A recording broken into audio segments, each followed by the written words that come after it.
Hi friends, మనకు ఇగో ఈరోజు ఎలుకనో ఉడుతున్నాం. గొల కొట్టి పడేసింది వానకు. మనకున్న ఈ వర్షం బాధ, ఇక ఈ తాడంత తడిసి ఉన్న బాధ, ఈ బాధలో తగ్గట్టు ఇక మళ్ళీ కళ్ళు పెట్టి పడేసింది.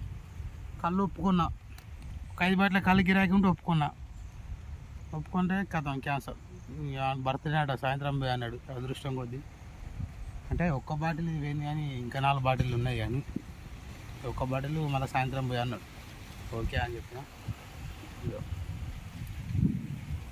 ఇది ఎక్కాలి, కానీ ఇప్పుడు ఆ లొట్టి మారవాలి. దీనికి ఒక లొట్టి ఉన్నది, కానీ నా బండి అక్కడ ఉన్నది. నీళ్ళు ఎత్తి కడగాలి, ఎట్లా వేయాలన్నది ఇప్పుడు ఎక్కి వస్తాయి. అక్కడమ్మ ఇంకొక గౌడు వెయిట్ చేస్తాడు, వచ్చి ఒక తాడెక్కితురారా అని. వాళ్ళు ఉన్నట్టు చెట్లల్లో తడినేరా తాడెక్కత్తలేదు, రారా ఎక్కితురారా అని పిలుస్తాడు. నాది ఎక్కిపోయి ఆ తాడెక్కుతా. ఆయనది ఇదే పోతా.